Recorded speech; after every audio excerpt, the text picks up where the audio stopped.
What are cryptocurrencies? What are NFTs? Time to buy Bitcoin. Buy and hold. Time to sell to whales.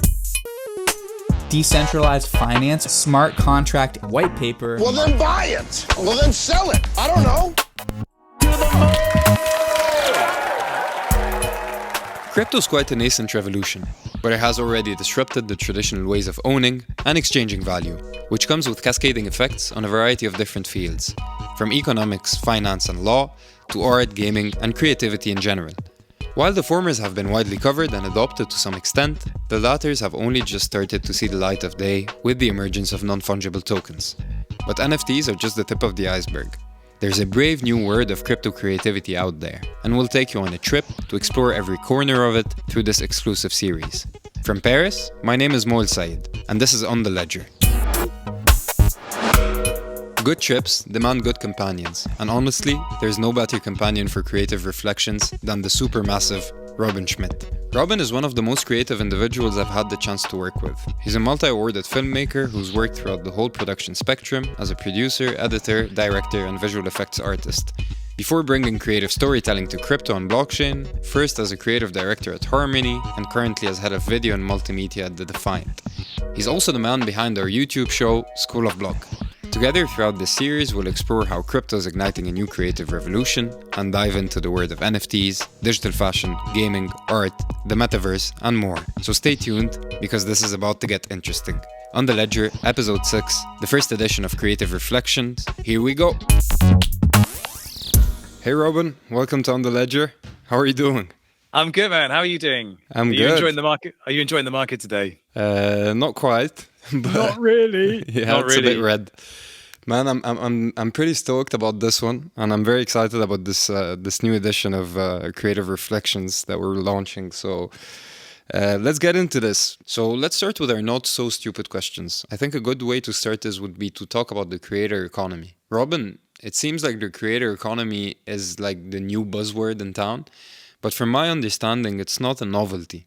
So as a filmmaker and a creative storyteller who embraced the digital era right at the start, could you give us a quick overview of what the creator economy is and maybe tell us how you've been part of it? Well, I guess the creator economy starts with YouTube and this ability to take control of the way you earn a living by creating. And it's something we're very familiar and comfortable with now through Instagram, through Twitter, of being people who publish and self-publish. But it wasn't always the case. When I started my journey as a filmmaker, we were still using Mac OS 9. I mean, imagine that. And the tools that we now use to plug a digital camera into a computer and retrieve a digital image, which we could then edit, that was witchcraft back then. And it's not to say that, everything was black and white and not advanced. It was pretty advanced. You could do a lot, but the notion that you could then take whatever you made, self-publish, and then earn an income on top of that, wild. So it has to start with YouTube, and it has to start with the ability to earn a living off ad revenue on YouTube and the way that has matured.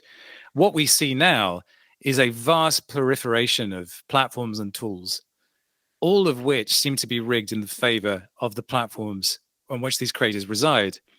And so when we talk about creator economies, it's, we know that there are powerhouse creators like, for instance, PewDiePie, or Mr. Beast, who are just earning fortunes from being able to press a button and then millions of people will watch what they've produced. That is an economy all in of itself. And yet you get the feeling that the creators behind this could do so much more. And so when you merge the world that we're in, which is blockchains, tokens, which are about generating internal economies that have their own mechanisms, their own frictions, but also their own opportunities, and you blend that with the storytelling power, the audience creation power of a creator like PewDiePie, there is something very compelling about that. And yet it's taken us till now to be in a position where we could say, well, you know what, this actually might be the time when we see creators take ownership of their economies rather than simply generating wealth for the platforms. That's pretty interesting. I want to double click on something you said, which is mainly about the limits of the actual digital creative model of YouTube, TikTok, and other platforms. In your opinion, what are the limits there? Well, there's a great example recently, Gary Vee. Gary Vee is a powerhouse. His famous kind of Instagram takeover model was literally just, I'm going to just own Instagram, and here's how I'm going to do it. And it was a very simple strategy. It was just make. Just make. All of that runs completely counter to the way I've been raised as a filmmaker, which was quality over quantity. Gary Vee is the opposite. I mean, it's not to say that his content isn't good. It's just that the most important thing is to be publishing often and just almost creating this indelible footprint literally everywhere. So your content is impossible to miss. That, for someone like me, is a deeply difficult model to reconcile with who I am, just in terms of my sensibilities and what I like. So remind me the question again. I got lost in a thought there. That's all right. I was talking about the limits of the digital creative model. Yeah, so actually the platforms also, because it's something you actually mentioned about the fact that, you know, there are actual limits that come with the centralized aspect of digital creation, that you have to actually go through a certain platform to be able to publish your work and for the work to be actually viewed by a large audience. Well, the limit I was actually coming to was that Gary Vee is just done a collection of NFTs. And part of those NFTs is you can have a one-on-one session with Gary Vee. And this all sounds amazing. But what if Gary dies? Then what? That NFT is worthless. Are you going to replace Gary Vee with a Gary Vee lookalike or someone that can say the same words as Gary? No. So it's highly centralized. And that is a physical human limit. There are 24 hours in the day and you can't work all of them. So how do you then supply content outside yourself? This is a scaling problem. But of course, you're right. There are platform limitations, which is, for instance, you're a crypto YouTube creator. At any moment, they could just decide, oh, we don't like cryptocurrencies. It's happened before. We're just going to ban your account. And like that, your income's gone. That sucks. And it happens to people who are both scammers and it happens to people who are not scammers, who just deliver, critical information. But if people are earning a living and subsisting off these platforms, but they can be literally switched off overnight, that's a horribly precarious situation to be in, which is why when you set out on the path of being a YouTuber, for instance, all of these channels, they bleat the same message over and over and over, which is diversify your income stream. So, hey guys, get my digital merch. Yeah, drop into my store, slide into my DMs, get, t-shirts, badges, stickers, t-shirts, copy my eyebrows, all this stuff. Like, that's how they survive, because they have to diversify their income stream. And so, when we talk about creator economies, we're talking about diversifying into different things. For a creator, that is a very difficult thing to do. And this universe is littered with people who simply took the wrong step. They were too ambitious. Like, they tried to, for instance, set up a vodka brand or, some kind of liquor brand. That's very, very difficult to do. The ones who are the most successful are the ones who've remained resolutely digital. So they've created revenue streams in which it's a digital download. There's no physical item that needs to be, made or shipped or anything else. That's a very effective lean mechanism for becoming a creator and earning a living in those secondary and tertiary revenue streams. But of course, there's we know that big creators get big bucks to talk about something, like really big bucks. How much is a Kim Kardashian Instagram post worth? Millions, probably. How do you put a figure on that? It's huge. So from what I understand, the creators economy actually was born with the rise of social media, but the actual problem with this model of the creators economy is, one, gatekeeping, and two, the centralization of the platforms themselves, but also of the actual influencers that have the power to actually, centralize also the flow of money that is coming from brands. So it's not as decentralized. And maybe this is actually the right time to talk about what crypto is bringing to the table. So what is the disruption that actually crypto and blockchain and NFTs bring to this creators economy? I wouldn't say that it's a disruption yet, because we haven't seen a genuine example of it having disrupted anything. It's potentially disrupting, but it comes with a bunch of real pitfalls attached to it. But in essence, you, as a personal brand, have the opportunity to create value which you own it in its entirety. And that's it. You know, that's the simple and honest truth of the matter, is that if you make something and you've created something of value in the blockchain model, that value resides with you. And if you do it correctly, it should reside with your fans as well in equal partnership. The blockchain model says this is entirely possible because 100% of it starts with you, and then you give up 50%. That's great. Whereas in, the models that we're accustomed to, there's always somebody taking a cut. If, for instance, we see a Kim Kardashian coin, it will be one of the most profound moments in the history of blockchain. And it wouldn't be very difficult for her to do it. But there are, of course, some pitfalls, which is, I've often talked about the perils of creators having their own coins, of having social tokens, because this is a world which does not give a shit who you are, about your reputation or anything. All it cares about is price.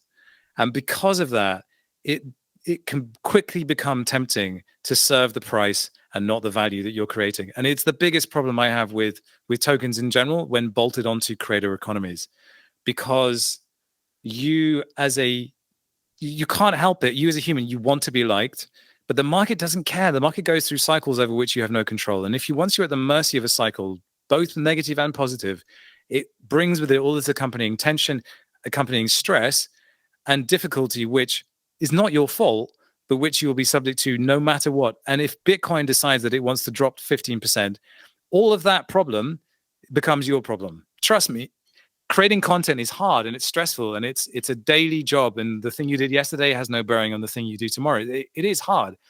Adding that stress on top of everything else is something you should think very, very carefully about doing. But the good news is it doesn't have to be a token, and a creator economy doesn't have to necessarily be, I'm launching my own coin on Roll, for instance, or there are other ways to extract and create value using tokens, using DeFi, for instance, that have nothing to do with tradable market components. They have much more to do with, I make something, I can stake it, I can tell you how much I love you, as a fan by staking. Staking is a very easy thing to do, and you're not spending money on it. There are ways to sell people merch like NFTs that can pay themselves back over time. You imagine a membership fee.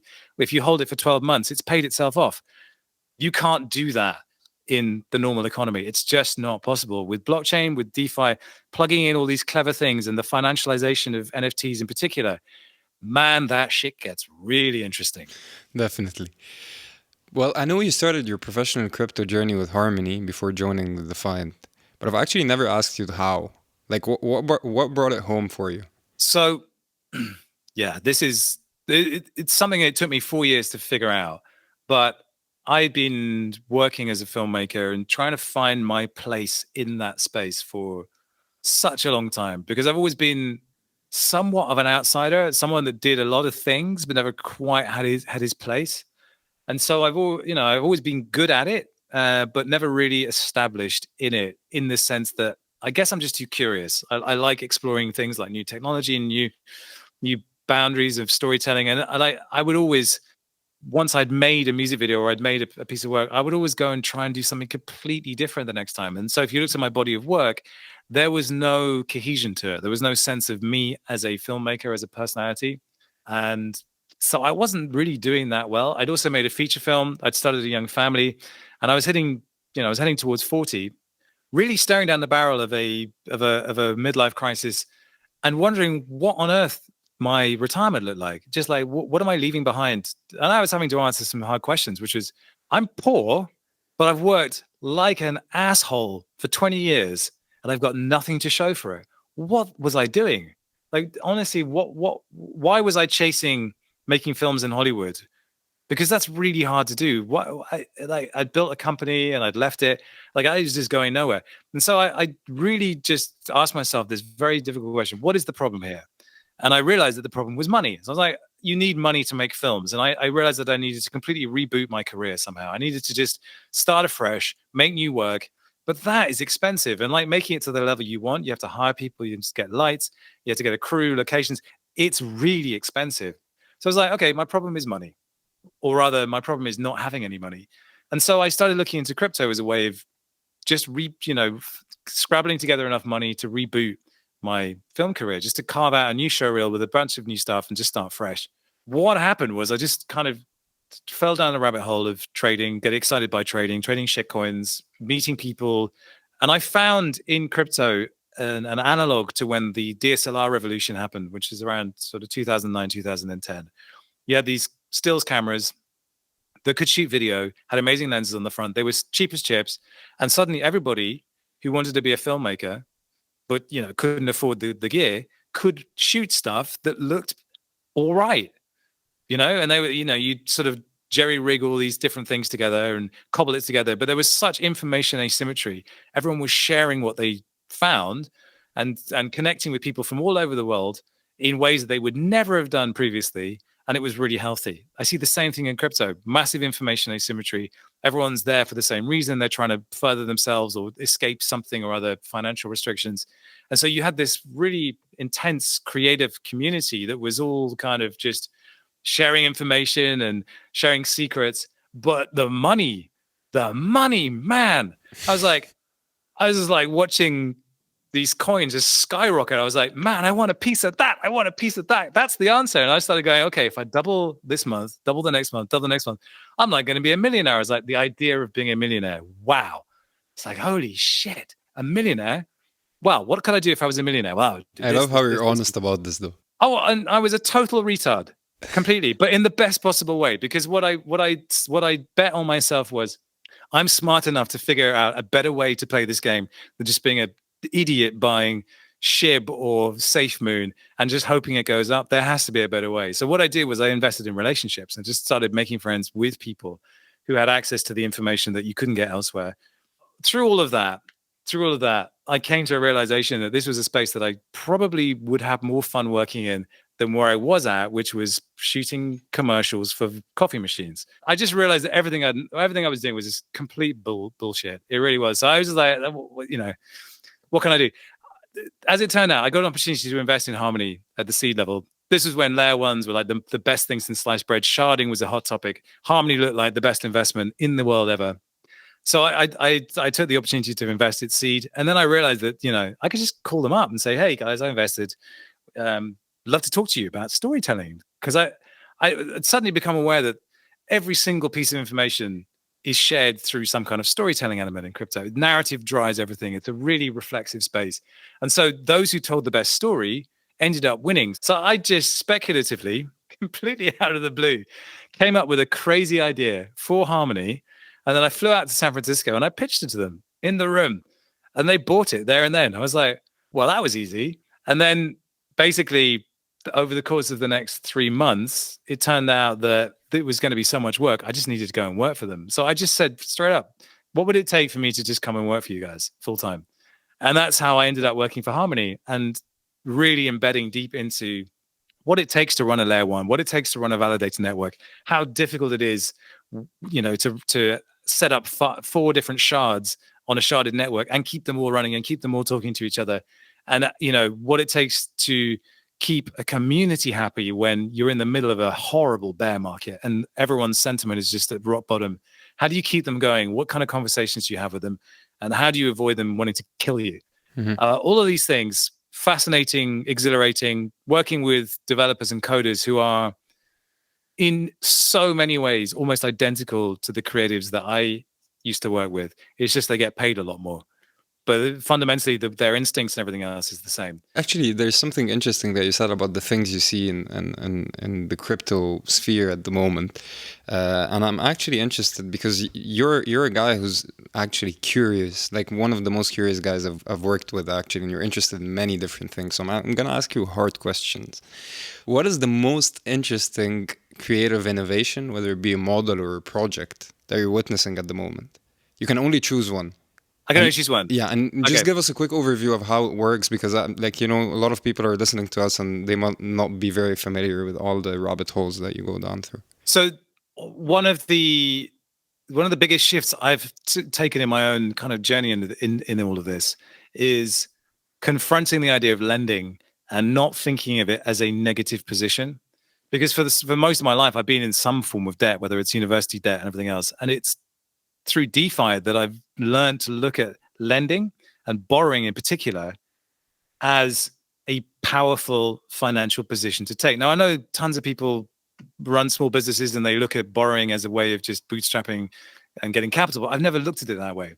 So the thing that I'm going to talk about is Alchemix. Alchemix is a money market, and what it allows you to do, you deposit a sum of money in DAI, and then you can take 50% back of a loan. So that sounds ridiculous, right? You deposit, say $100,000, and then you get $50,000 back. You're like, well, how is that a good deal? Well, I'll tell you why. Because you are basically getting, in fact, not $50,000, but $150,000. Huh? How it works is this: you deposit $100,000 in DAI. That DAI then goes to work in a yearn vault. I won't go into what a yearn vault is, but it's a mechanism by which you can earn interest. And then they say, well, we know how much interest you would earn in 2 years. You can have it now, but in return, you've got to lock up your capital. And that, again, sounds a bit weird, but the way I look at it is like this. Let's say I want to make a film. A film costs $1 million to make, give or take. That's a decent sum of money. But I would like to make not one film, but a bunch of them over time. I'd like to have a career. Films lose money. Pretty much 99% of films lose money. It's a horrible business to be in. It's not a good investment. It's just basically a tax write-off for rich people most of the time. So how do we avoid this? Okay, so I have $1 million to make this film, but I'm not going to raise $1 million. I'm going to raise $2 million. And I'm going to get $1 million out of this lending protocol. I'm going to go and shoot my film with that $1 million. At the end of 2 years, I get my money back and I can do it all over again. Now, it doesn't matter whether my film lost any money or not. It doesn't matter whether that film made any money or not. The fact is, at the end of 2 years, which is about the amount of time it takes to make a film, I can go and make another film for $1 million, and then another one, and then another one, over and over and over again. But, you imagine that scaled up. It's such a profound way of looking at money. I'm borrowing against myself. What? I'm getting my future yield now. Mm-hmm. So we're basically paying time. Exactly. So your only debt is time. So here is a borrowing mechanism whereby you cannot be liquidated. You can't fuck up here. You cannot be liquidated. You can't lose money.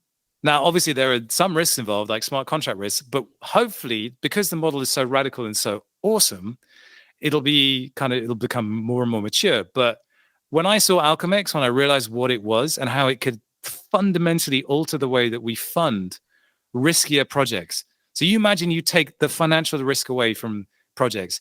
You're a French speaker. The French, I know you're not French, but you're a French speaker. French culturally have had some of the best cinema of all time, but it's difficult to get, some of these more artsy, challenging films funded, because you have to string together all these different deals between broadcasters in different countries, and it's really complicated. And also it's really, really time consuming. If you say, I raised $2 million once, big raise, get the money, and then for the rest of time, I can make films of $1 million for the rest of time. That is, but you imagine these films actually make money. Then you put that money back in and you slowly build it up. But that at the end of 2 years, I could say, I have found this amazing filmmaker and I want to start this grant fund. You could do it with short films as well. Short films don't make any money, but you could just say, we're going to just have this short film fund for investing in the creative talents of the future, which is where my eyes are on, 100%. That is monstrous. It is like, I just want to be doing that. I want to be raising this money and then just going, right, you're amazing, you're amazing, you're amazing. We're going to fund you because we don't give a shit whether it's success or not, because we think the idea is awesome. Go be weird. Just go do something weird. And I think in the face of all this kind of saturation of same content, the WordPress thing, you buy a theme, you just download a theme. It's like everyone's got access to the same stuff. Where are the weird things? Where's that weird shit that you just wouldn't get any other way? Well, this is how you make that possible again. I love the ethos actually of this new creator economy because I actually think that at the end of the day, looking at the future of how this will evolve, we're only going to see weird things coming out of it. And speaking of weird things, now that we actually spoken of the past and the present, maybe let's have a look at the future. This is the Ledger forecast. So, talking about the future and the boundaries, between our physical and digital selves, I think most of us spend more time connecting, working, basically living digitally than physically. How do you see this evolving? I know you've been spending a lot of time in the metaverse. Maybe some of the people who are listening to us don't know what the metaverse is. But what is the Web3 social media going to look like? Yeah, that's a huge question.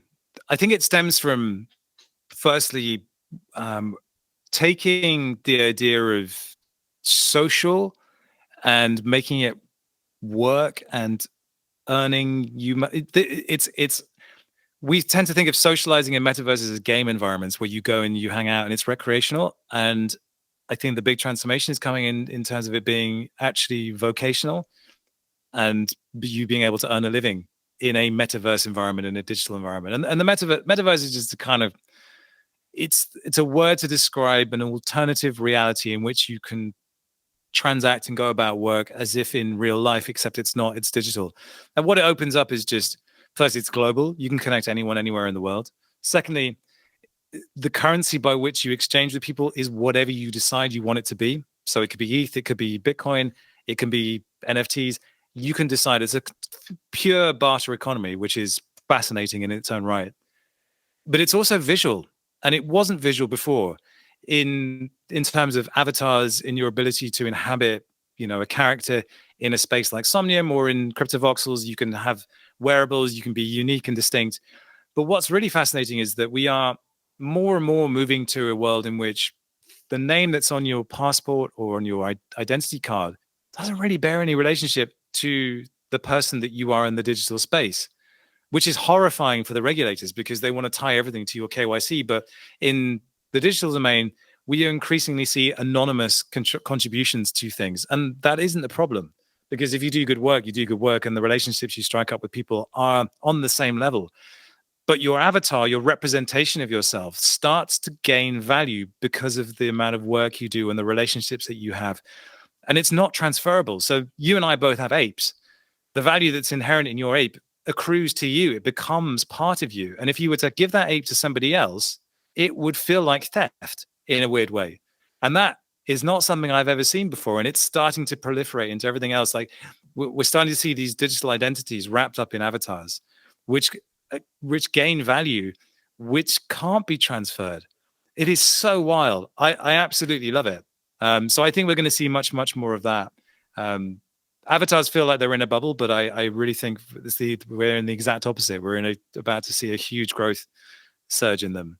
Yeah, and I want to build on that with another question, because I think a lot of people would have a hard time understanding why would someone want to live in a digital virtual world. And I don't know who said this. I think it was Balaji, and he was saying if someone has a hard time understanding this, it means that in the physical world, they already have a great life. They already have the best house. But in the digital world, it gives, and from my understanding, and maybe you can give us your opinion about this as well, you can actually access things that you can't access in your daily life. Yeah. I mean, I think we have gotten really good at persuading ourselves that the status quo that's around us is how things are meant to be. And so we don't question it. And that is for a reason, right? We have rules and regulations, and things are meant to be the way they're meant to be. And that is what they call hypernormalization to a degree.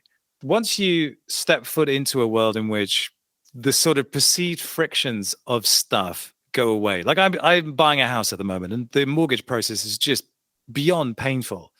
And I'm confronted every day with how much I transact in ETH. I just spend ETH the whole time. I'm selling stuff, I'm trading stuff, I'm talking to people, I'm connecting to a million different websites and a million different DeFi protocols. I can just borrow and lend money like that. But for me to get a mortgage, it was horrifically difficult. That's one reason why you would come in. Life's just way easier. It's way, way easier to get stuff done. And it's very, very easy to connect with people all over the world. So if you're looking for talent, you can go and find that talent because it's out there. I mean, you have to do a bit of work to hunt it down, but it's all there. And you wouldn't go and approach, the prime minister in the street, but you can go and talk to the CEO or the lead developer of any of these protocols and have a conversation with them. And that's wild. So there's an access point here. There's also just, there's a fluidity point. I talked to some digital fashion designers about this idea of teenagers being able to experiment with their digital selves. So like, am I a girl? Am I a boy? Am I something in the middle? The ability to simply inhabit another identity in the metaverse is really important, I think, for teenagers, for anyone, grappling with issues of identity. It's a safe space to do that. And so you can experiment with who you are and what you like. And also, it's a very vibrant space that brings in a lot of different opinions simultaneously. And there's no doubt that, in a culture of filter bubbles and extreme censoring of opinions, that diversity, that ability to connect with people from all walks of life on an equal playing field, which is there in the metaverse, is incredibly healthy and rich and exciting and inspiring as well. I wish there were more women that I encountered every day, but it's improving. It's improving, definitely. Yeah, it'll come for sure. Unfortunately, we have to move to the last segment of the show. So this is a tip for a crypto first grader. Robin, I know you have a lot of moral stories, but what is your ultimate one? One that creative crypto first graders could benefit from? Don't try and sell something straight away. Respect the culture that you find yourself in. It takes time to kind of bed in and really understand the world that you're coming into. But if you come in swinging a big stick saying I'm the big deal and everything else, you're just going to be laughed at. So you really have to take the time to learn the culture. And I think that's probably true of any kind of microcosm, like hip hop culture. You don't just come in and say I'm a rapper. You take your time and you learn the ropes and you get to learn the culture. But good thing is, like, there's no shortage of people ready to offer you advice. So ask questions and respect the culture. Word. Did you just say word? Maybe tell us where people... Yeah. You're so gangster. Well, we actually scratched the surface of so many subjects here, but I think we'll have more time in future episodes to go down like different rabbit holes, because we mentioned the metaverse, we mentioned digital fashion, we mentioned a little bit gaming, DeFi, and there's so many things that we can talk about. Robin, this was an absolute pleasure. Most people don't know that we actually have these conversations on a actually regular basis, but we actually decided to have these conversations on the podcast, and I'm very much excited about that. Thanks a lot, man, for coming. Nice. Thanks for having me. Always a pleasure. That's it. This was On the Ledger Creative Reflections with the supermassive Robin Schmidt. I hope you enjoyed it as much as I did, but hey, fasten your seatbelts, because there's more to come. On the Ledger is all about contributing to crypto culture and expanding its borders. If you want more, go check Ledger Academy, watch School of Block, and feel free to subscribe to this podcast if that's what you're into. Brought to you by Ledger, directed and edited by Theo Wiesman. This was On the Ledger from Paris. Till next time, take care. Au revoir. This content is provided for informational purposes only, and is the sole expression of our opinion and should not be relied upon as legal, business, investment, tax advice, or more generally any type of advice. Ledger will not be responsible for the consequences of reliance upon any opinion or statement contained in this podcast or any omission. Crypto assets are volatile. You should be fully aware of the level of risk involved before engaging in any crypto-related activities, and you should consult your own advisors as to those matters. References to any securities or digital assets are for illustrative purposes only and do not constitute an investment recommendation or offer to provide investment advisory services. Please note that any loss of data, crypto assets, or profit is your sole responsibility.